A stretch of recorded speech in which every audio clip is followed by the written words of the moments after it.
شروع میکنیم به خارج کردن این دندونی که بی‌حسیشو زدیم.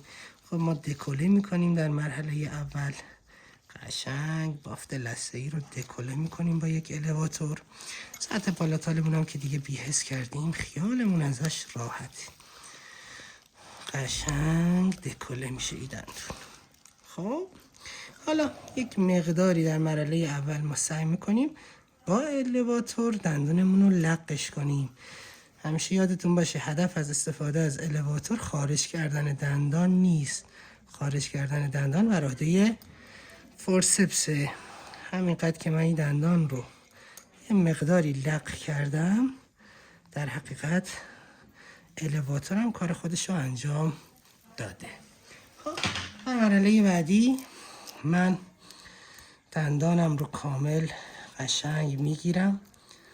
یک فشار به سمت اپیکال، اولین حرکتم به سمت پالاتال، بعدش به آرامی به سمت باکال، به سمت پالاتال، به سمت باکال.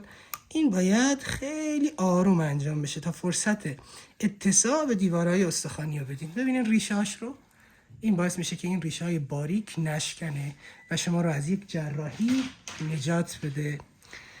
خب توصیه‌های بعد کشیدن رو هم که خدمتشون میگیم. این از این دندان ما که خارج شد.